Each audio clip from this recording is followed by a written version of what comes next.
everybody. Welcome to the first episode of the Serrano House Films podcast. I'm here today with the one and only Philip N. Banuelos. He's our special guest. Hey. Hey, thank you for coming. Yeah, glad to be here. I'm glad that you are here in my bedroom. Yeah. I hope things don't escalate. Awesome, man. How are you? Pretty good. Yeah, I would say doing pretty good. Summer is in full swing. Yeah, I can't complain.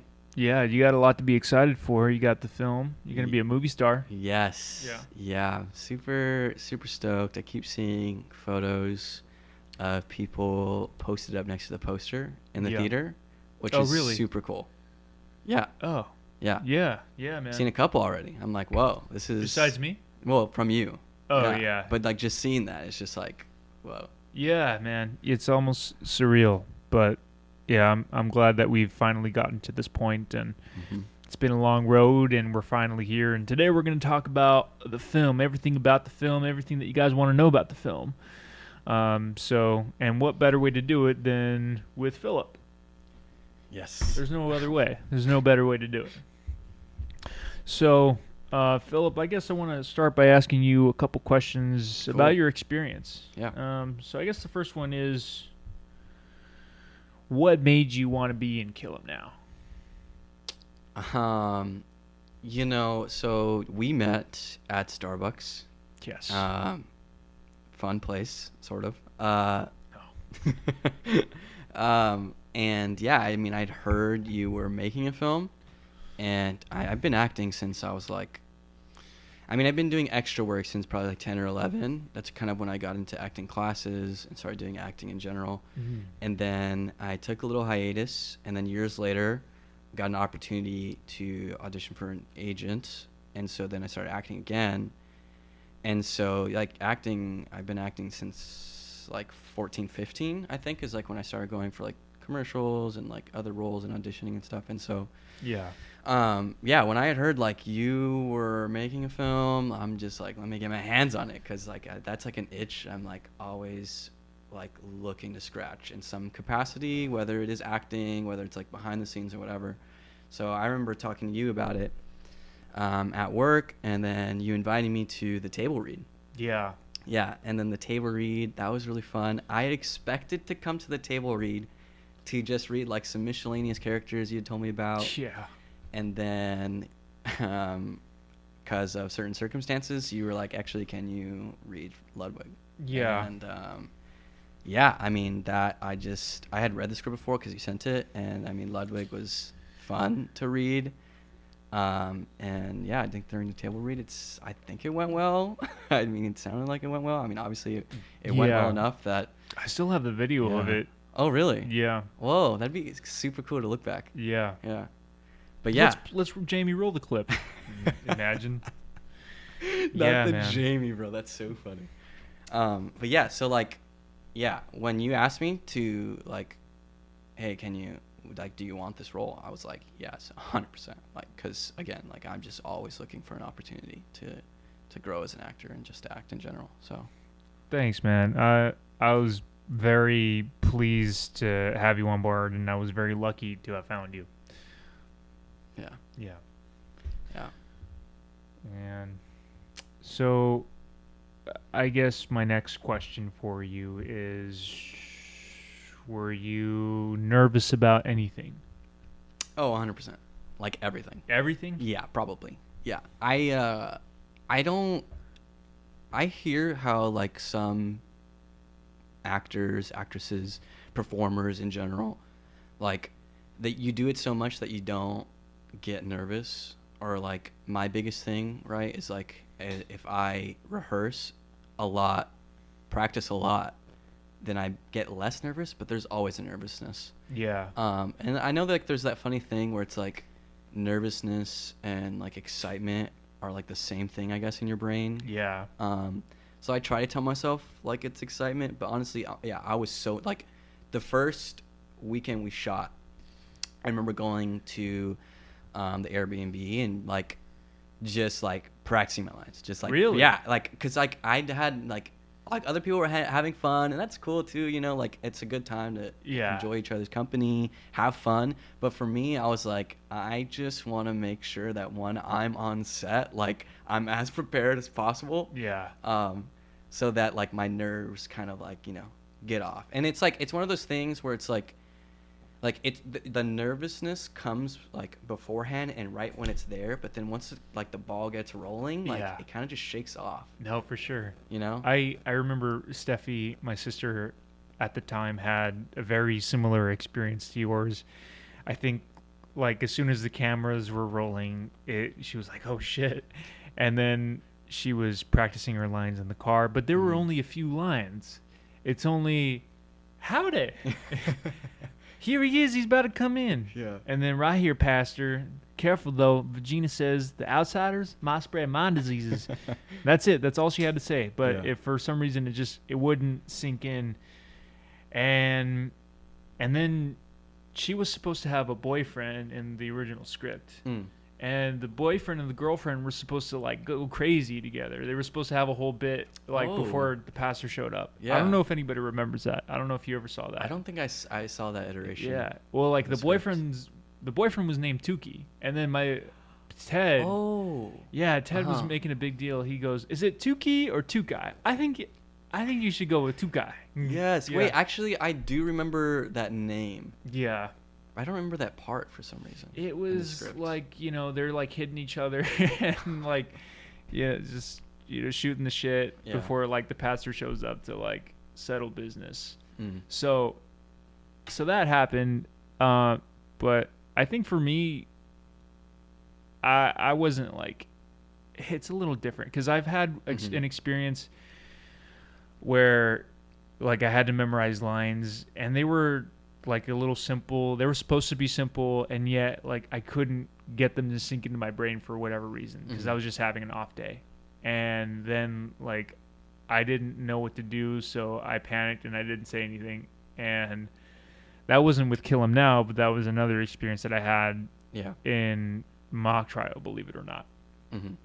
But with Skrill playing this bad guy, it was a very fun part to play. And despite like not really sleeping enough or being semi-malnourished and being as skinny as I was, and like getting my shit wrecked like on those days of directing for the first time ever, I loved it. I loved playing Skrill because he was the bad guy. Like nobody messes with Skrill. Like if you taunt him, if you try to do anything, he'll kill you. He will rip your tongue out and he'll make a joke out of it. Like this is the guy. Like don't mess with him. And so I was very fortunate to have had the opportunity to play Skrill. Yeah, it was very fun. Yeah, and you mentioned how like you had directing and playing. What's that like? Because there are some. I mean, I can't think on the top of my head, but a good amount of people do both. Like in film and TV, right? They direct and act in whatever they're directing. Do you feel like you were more nervous for the acting part or more nervous for the directing part? More nervous for the directing part because I like, especially at first, because I'm like, I don't know what to expect. I've never done this before. And so it didn't really go according to plan. And a lot of people were upset with those first few days and that I directed. And then the second time I'm like, okay, like for second time around, like the last 2 days we shot, I go, okay, all right. So in order to get into your groove, you're going to have to do two things. One, find a place where you can sit by yourself and reset and meditate a little bit and like reflect on the day. But just it's your spot. It's your throne, so to speak. Yeah. And then the second thing is like a floor plan, because we didn't have a floor plan. All I did was give Zach a couple storyboards to work with and an idea of how I wanted it, and then he had to visualize like how everything would go for those scenes, which was very unfair to him. So, yeah, it was quite the burden to do that directing. Yeah, but I mean, like everyone starts somewhere, right? Yeah, So for sure. I mean, I'm not going to be too hard on myself, Yeah. and like those despite whatever challenges that we had, like I'm I would trade I wouldn't trade those days for anything Mm-hmm. ever. Like those were the most fulfilling days of my entire life. Rewarding for sure. Yeah. Like there were a lot of chaotic moments. I mean, if for folks who were there, I mean they could recall a few at least. Yeah. Yeah. Yeah. It was fun though. It was a lot of great fun. time. It was great. Yeah. That was my first time. Like I've been on sets before, but that one, I guess it was truly like my first time being like on a set that is like taking place in a different time period. Yeah. And that's like really fun. I always wondered that, like when you have like certain roles in acting and whatnot, it's like you can only go so far as to like visualize and be like in that space when like you're just reading from a script, but Yeah. like when you're like on set in wardrobe with the other actors, like it was so fun to just be immersed in that environment. Yeah. Yeah. Yeah, so I had a great time. I thought you improved a lot from the difference between like the first weekend we shot to the second time is like night and day. Like Yeah. there was a lot of improvement there. So I'm really excited actually to see like, other stuff you're gonna direct. Oh, thanks, man. I appreciate it. Yeah, dude. Being immersed in that world too was cool. I think even our main actor Joan, he really liked being a cowboy. Yeah. He was like, Ryan, what I got? And this is a manly man. He tells me, he's like, Ryan, when you said to get on the horse, I was so happy. It's like just a grown man telling me this was just all, everything that I needed to hear at the time. Yeah. So let's see. I may have another question for you. Hit me. Funniest moment while filming. Funniest moment. Oh man. Like while we filmed. Like during shooting. Yeah. Like actually, okay. Man. There was that one scene. And we can include spoilers. Okay. Yeah. Okay. Yeah. Yeah. Okay.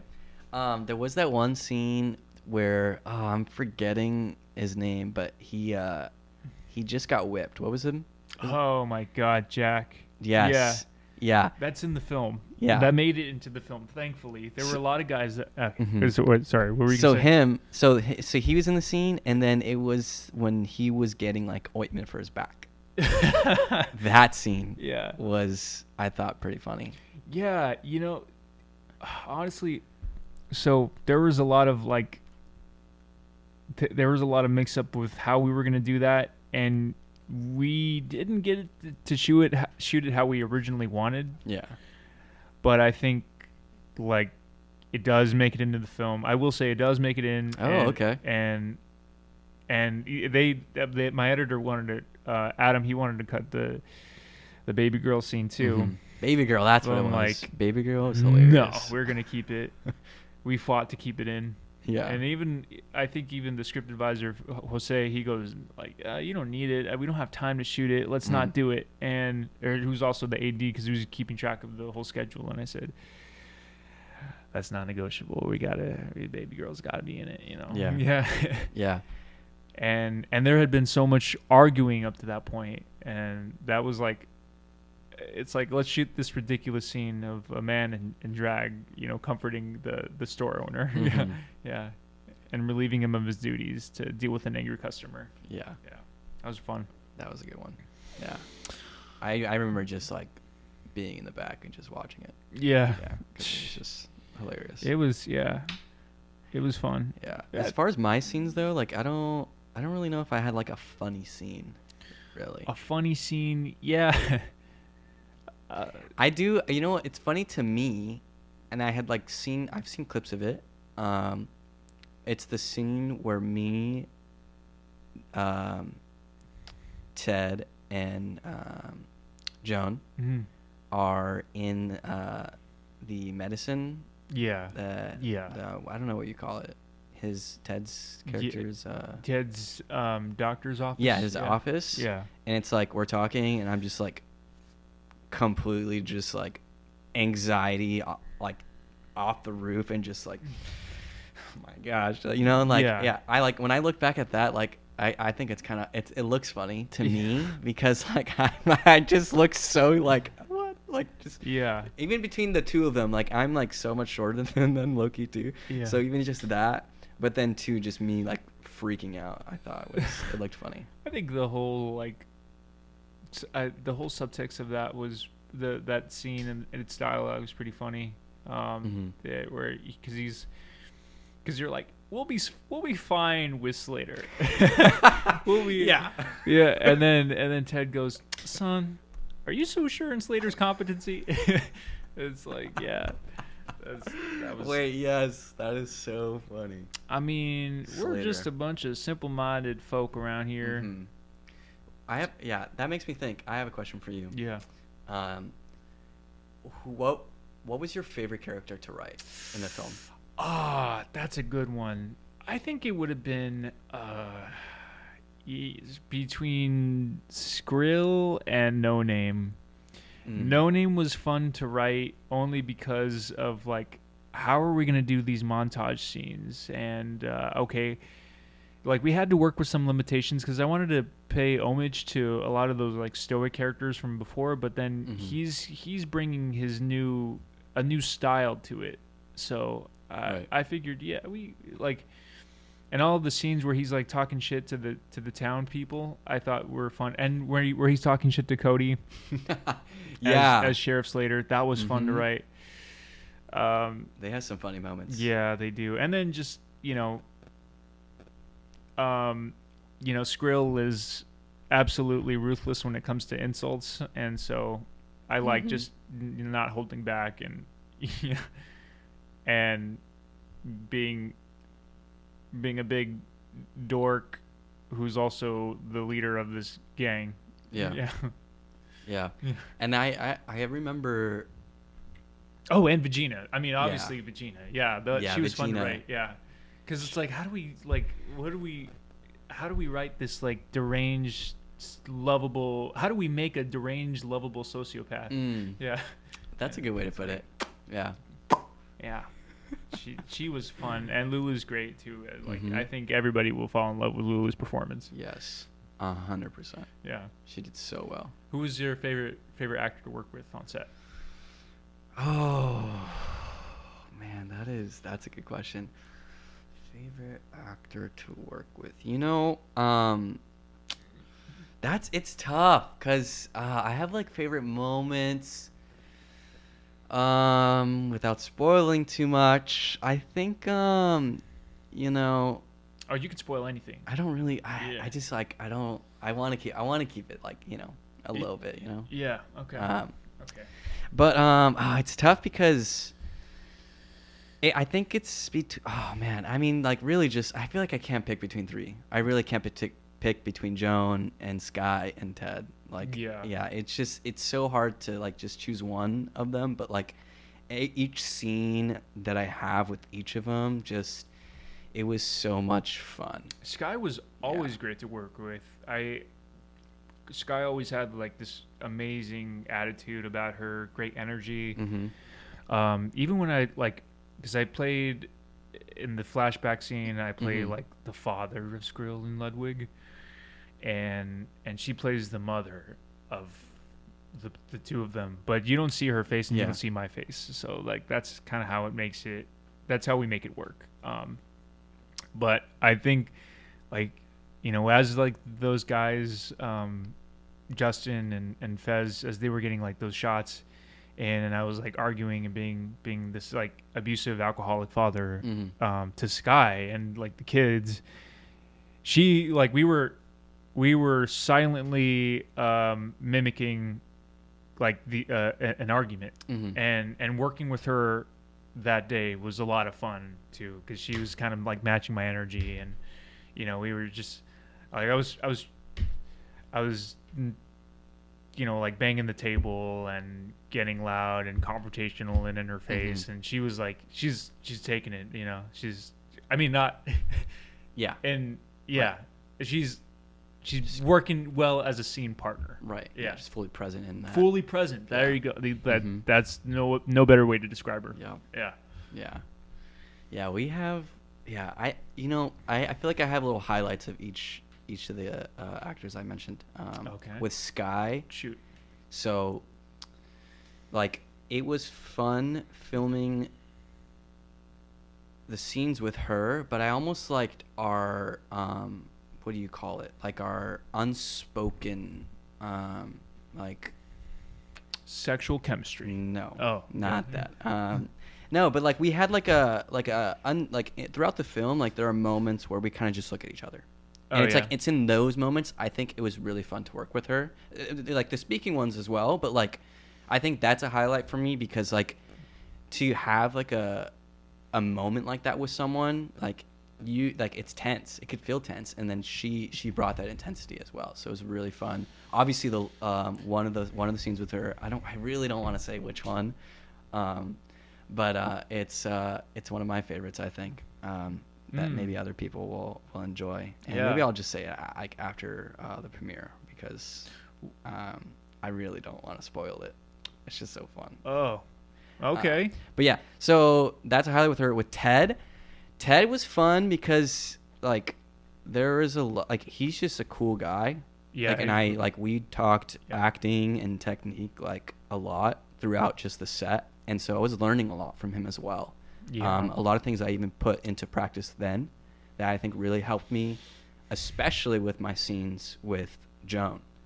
With Joan, it was like I almost felt like I had an image of a just he's a funny guy. But wait, sorry. Yeah, he's so cool. I had like this very specific image of how I would interact with his character as Ludwig, and to me, he was the alpha dog. Yeah, and I was like just a a beta or whatever, like just lesser than him, like tail in between my legs, and so like. It was like that was something that like Ted had talked about with me, talking about like picking up on like how animals kind of like move and how they interact in the world, and like it got me thinking. And then it just seemed like at first with that relationship with No Name and Ludwig, like it kind of was like that.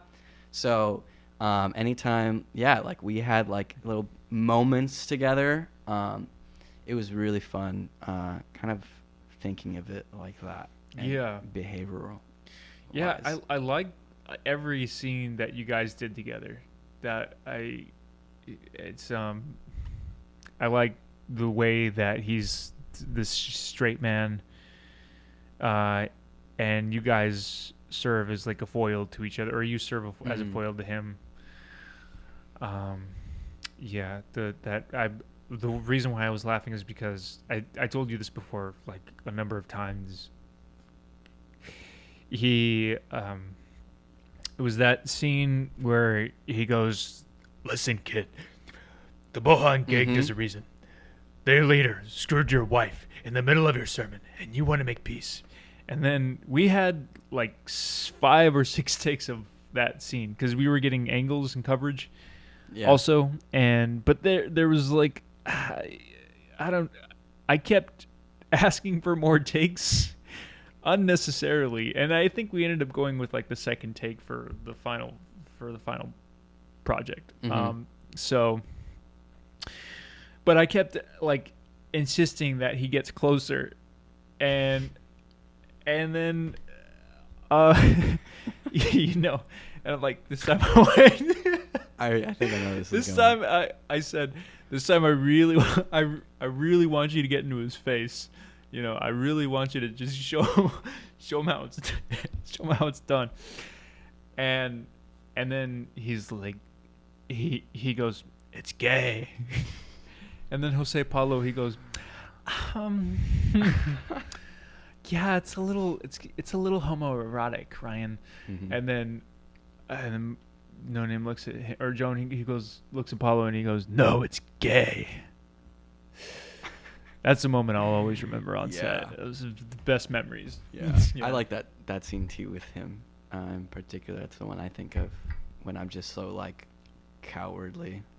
Yeah. But also too like there's a moment in there too, like especially my last line before the next scene starts, where I remember reading it and delivering it. There was a lot of subtext for me in there.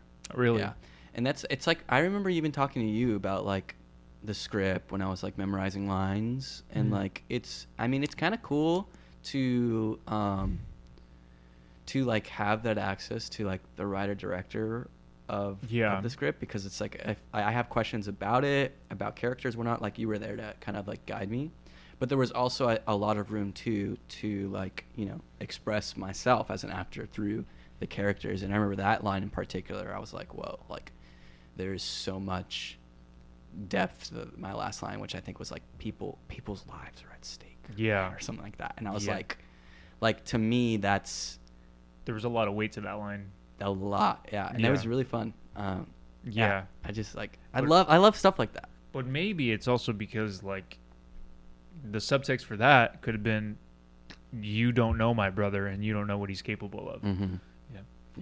Yeah, exactly. Yeah. Yeah.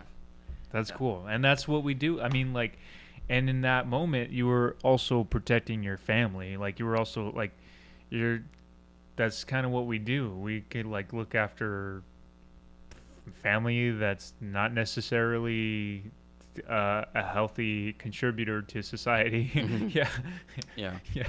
Right. Okay. And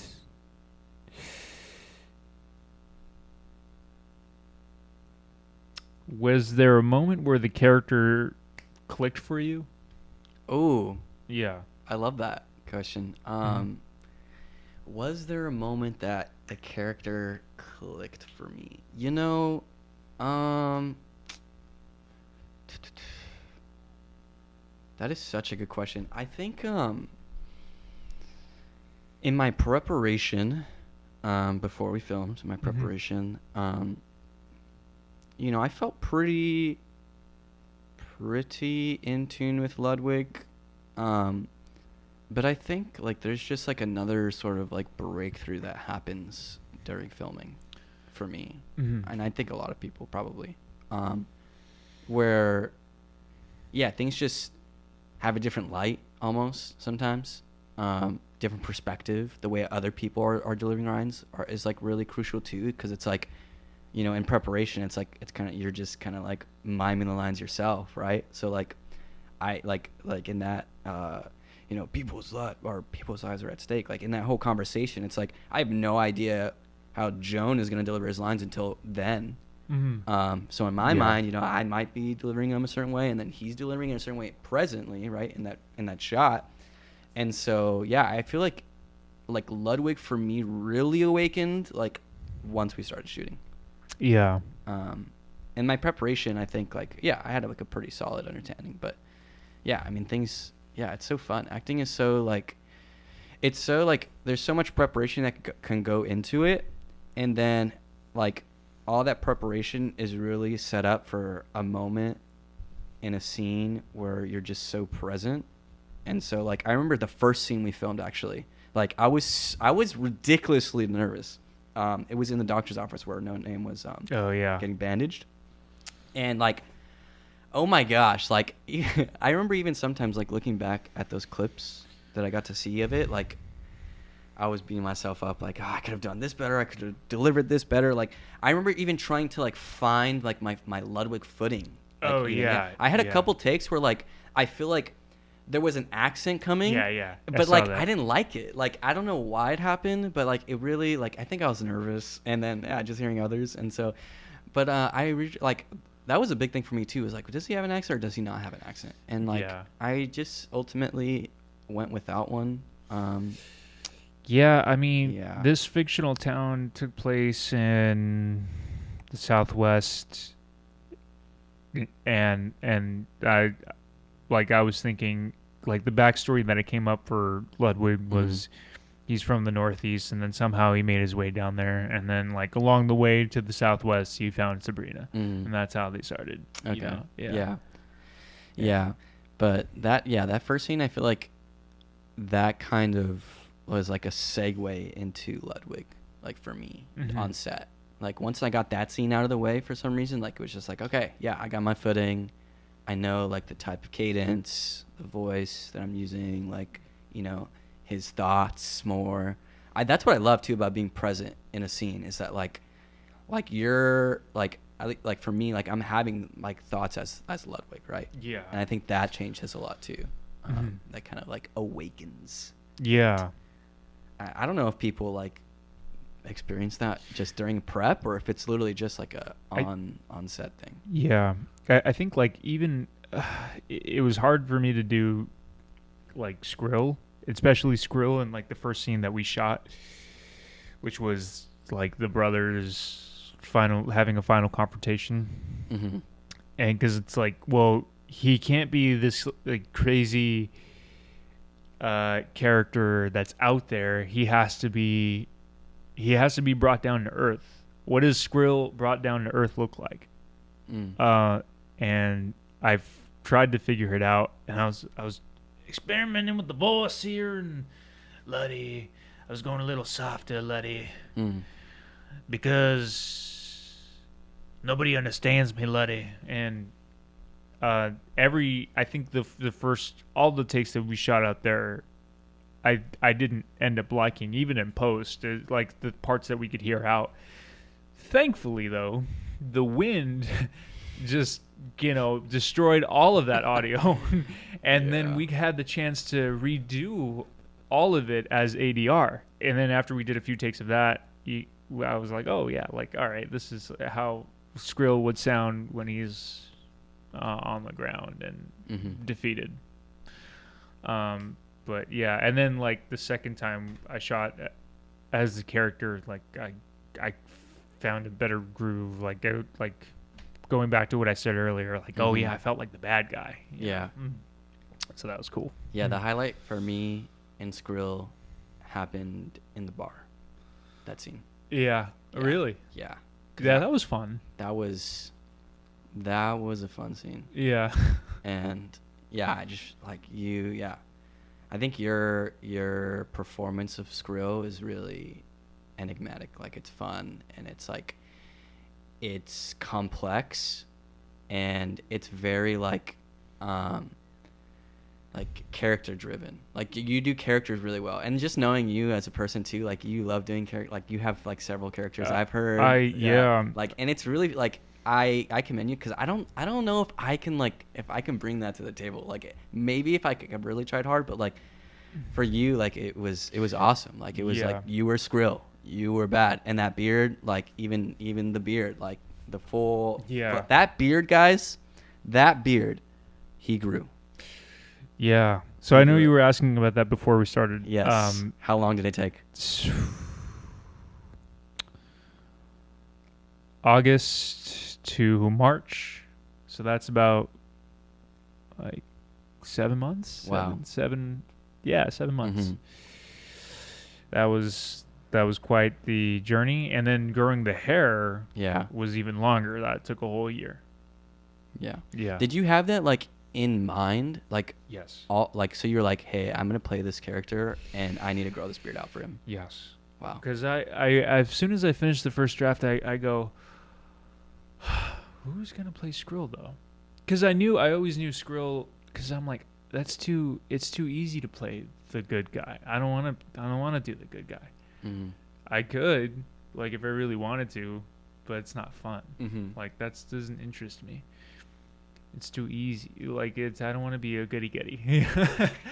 So and I'm like, but I have like a really particular idea about Skrill himself and Vegeta, but I'm like, I'm not gonna play Vegeta. So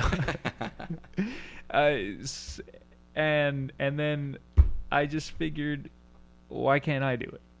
Why, all I got to do is grow a beard and grow out my hair a little more, and that's it. Because that year I wrote the script, I was already growing my hair out for because I had never done that before, and I had always kept it short. Mm-hmm. And it had been 6 months into letting it grow, and I'm like, all right, I'll let it grow even longer. Let's go into full man bun mode, and let's get it. Let's do it. So I ended up I ended up just I don't know what people were in for, but I already had this idea about it, and I imagined myself as like a Western Mark Hamill's Joker, because I've always loved that performance, and that is probably, in my opinion, the best iteration of the character. Mm-hmm. And let's bring that to, like, what would the Joker do if he were like not, if he wasn't the Joker, and if he wasn't if he was some crazed maniac just out there with a gang of bull hoggers, because it's a bull hogging. Yeah. So yeah, I mean, that served as one of my inspirations, and thank you, I mean, for saying that. And I feel as you deliver a lot of heart to your performance, and you very much ground it to where it needs to be, and I don't think this movie would be the same without you. Oh, Yeah. thank you, man. Yeah, absolutely. Man. And to think it all started because we became coworkers. Because we worked at a coffee shop together. I mean, yeah, it was Dee is the one that connected us. Dee, she told me at the time, like, hey, I know you want this other guy. He wasn't an actor, and we had done test footage together. But he did okay. Like, he wasn't an actor. And she goes, but there's this guy. He's studying to be a pastor. He has acting experience, and you should really meet him. You should talk to him. Like, I know you already casted him, but you should really talk. So yeah, and then that's how it eventually. The rest is history. Yeah. But originally, I wanted all my buddies to do this. Mm-hmm. I had no intention of like getting a cast, a legitimate cast. Like, I was going to hire my grandpa to play Ted. I mean, to play the doctor. Yeah. And my buddy Jacob to play my buddy to play No Name, and then my buddy Omar to do Enrique. Oh, okay. Yeah. I'd love to talk about the casting. Like, how was that process like? That was fun. So the casting. So I casted myself. That was first. I talked to Nico, who originally was going to play Ludwig, and I said, hey man, like, check the script out. Like, I think I imagine you as I was writing it. And he goes, okay, because Nico was always kind of like the voice of reason with what we were dealing with at our workplace at the time. And so I got a lot of inspiration for his role in that the work environment. And so fast forward, we put out an ad for Backstage, because my grandpa's not going to want to do this. Like, he's already dealing with health issues, and he can't really walk, and I don't think putting him in a desert is a good idea, Right. Or having him memorize lines, for that matter. And my buddy Omar told me no. And I was like, all right, fine. So then I ended up I get this ad out, and we get a lot of submissions. We get like 400 people. Wow. 400 submissions. Over 400 people. Wow. And that's a lot. They're all yeah, dude. They're all serious. They all want to join. Yeah. And I get this call from this agent, from this actor, who was in Sharknado 5. Okay. Yeah. That's cool. And he's like, I'm so interested. I'm so down. I want to play this character, No Name. It sounds like and then the agent was like, I think that at one point at first the agent was calling me, and then the actor was calling me himself. So, and then I wasn't answering any of the calls, but I just heard the voicemails and the messages, and I said, hey, I don't want to pay him. I don't want to like. I don't Yeah. like. I don't care. I'll find somebody else. And so, but then I get the email from Joan, Mm-hmm. and Joan is like, Ryan, Ryan, if you're looking for, you know what does he say? Oh man, I'm almost tempted to look it up. But yeah, he says to me that day, Ryan, if you're looking for a stoic man who's deeply tormented, I'm your guy. And I saw like he was in a movie called Max Payne, and he'd done a couple other cool stunty performances, Mm-hmm. and he had a lot of cool headshots, and he looked like Clint Eastwood. I go, wow, this is the guy. Like, how did we get this Literally. guy? Yeah. So, yeah, he was cool, and right away, like we hit it off immediately. I'm like, oh man, I have a really good feeling about this guy, even though the other guy that showed up at the audition was really cool, like Mhm. the physical audition. We had invited this other guy, and he's like, I'm willing to do the score for you guys and act, and he gave like this cool Brad Pitt like performance. Okay. To No Name? Yeah, to No Uh-huh. Name, and I thought it was all right, but that we ended up going with Joan, and that was the right choice. Yeah. Yeah. Yeah, Yeah. John, phenomenal. Yeah. He was Yeah. meant for that role. So 100%. Ted, Ted, Lulu, and Sky, they all showed up to our physical in-person audition at Rio. They all did great. Lulu was like kind of shy when she played Vegina at first, and so I told her, hey, can you go ballistic? Can you bring it to? You're at a 7 right now. Can you bring it to a 10? And just go crazy like Crazy Steve. And she did it flawlessly and effortlessly. She screamed in my face, "It's a family name, you dumb whore!" Because I was Oh my gosh. reading for Sabrina. Mm-hmm. So Oh yeah, that scene. Yeah, Yeah. that's a fun one. yeah.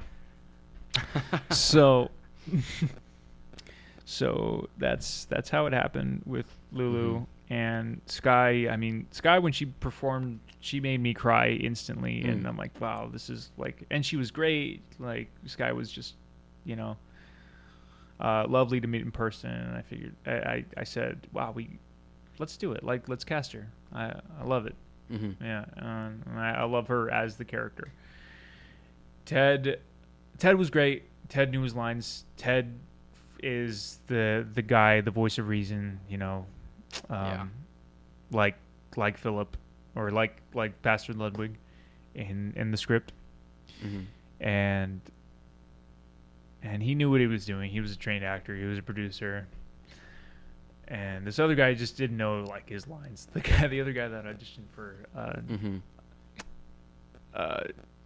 for Dr. Marty. Yeah. So that was fun.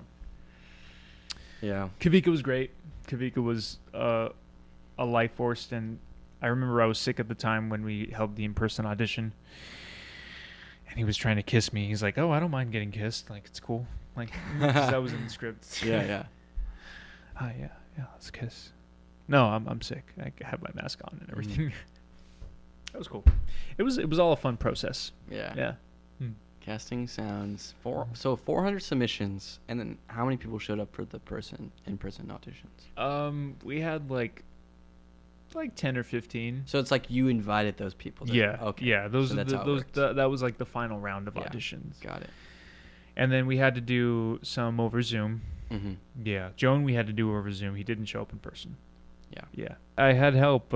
Dee was like right there every step of the way, and we're grateful to have had her. She's I couldn't have done this without help. Mm-hmm. That as simple as that. I'm a very lucky guy. Yeah. Yeah, even though like I have a lot of credits in the film, that this film wouldn't have been built without the casting crew. Mm-hmm. Because the truth is, I called upon my friends to go out and shoot this movie with me, and a lot of them, like, they didn't even get paid. I fed them, but like, I didn't, we didn't. Didn't have that funding. Huh? Didn't have that funding. No, yeah, no, of course not. I mean, we just had the funding to rent the set out, Yeah. and then pay these like the talent and then the crew, and that was pretty much it.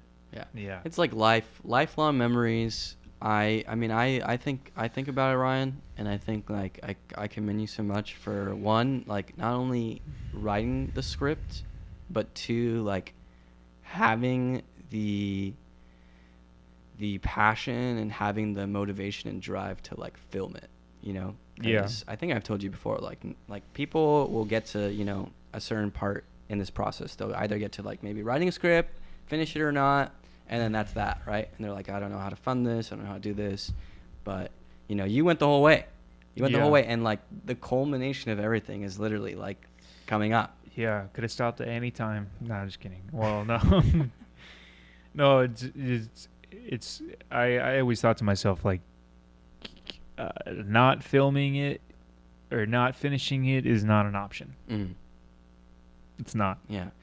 Let me ask you, what, like, for any other sort of aspiring filmmaker, writer, anything that you can be a part of in like the film industry, for anybody who's like wanting to get into it, or maybe needs like a little bit of encouragement, like what would you tell them, like after your whole experience with Kill 'Em Now?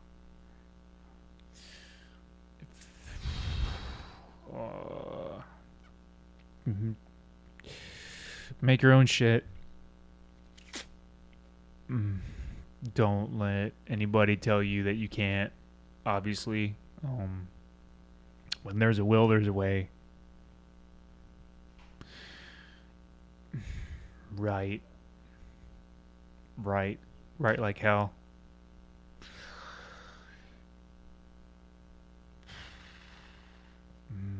Keep going. Mm. Learn. There's so many resources on YouTube and other places that you can learn from about distribution, about camera, about how directors should work with cameras and cinematographers and books. So many free available like you just get out there, put your heart out with the best, put your best foot forward with the best intentions. You'll find a way. You'll fuck up. You'll fall on your face. It won't be pleasant. You're going to cry, most likely. I cried a lot. Mm-hmm. But I did it. Yeah. Yeah. And you can too. Mm-hmm. You can too. Yep. Mm-hmm. Yeah. But yeah, man. Any last questions before we close this? If you, Philip, could cast any celebrity in the sequel, who would you pick? A celebrity? A celebrity. Any celebrity. Any celebrity. In the sequel. In the sequel to Kill 'Em Now, yes. Oh, wow. What a question. Any celebrity in a sequel. I mean, what would a sequel be about? I have a few ideas. Yeah? That's cool. There's something in the works, Okay. Yeah. That's good to hear. Yeah. Any celebrity, honestly, like, I feel like maybe, I don't know. That's like a really hard question. I think, like, my mind goes to what if we just got like someone that was like really funny, be like a more comic relief and just more comedy. Brad Pitt should have a cameo. James Gordon from Cats. James Gordon from Cats should make an Interesting. appearance. He should get shot down. I feel like Jack Black would be funny. Jack Black is a I cowboy. feel like I haven't seen him in anything like that. You heard it here, folks. Jack Black should shoot down James Gordon in the sequel. Yeah, I feel like it'd be fun to see him be in a Western. Yeah. Probably, yeah. I'm just going to go Jack Black. It'd be funny. See what he can do. Oh, man. There's one actor that I really like. Peter Dinklage would be fun. Oh. Yeah, that'd be cool. Yeah. I would like to have for him to have a role, maybe as like a Whoa. gang leader or something. Mm-hmm. Yeah, or like as an advisor to Skrill or No Name. Yeah. That'd be cool. I could see that. That would be cool. Uh, damn. What snack got you through filming?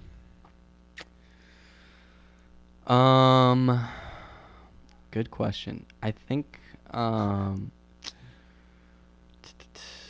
remember I remember just drinking a lot of coffee, to be honest. Like too. any energy drink or coffee drink we had, like I like pounded those We for needed sure. a lot of energy to Yeah. make those films Yeah, I just remember just or that going film. back. Like I got into like sparkling yerba mates there. Yeah. I remember like somebody went to like a store and I was like, "Oh, can you give me this?"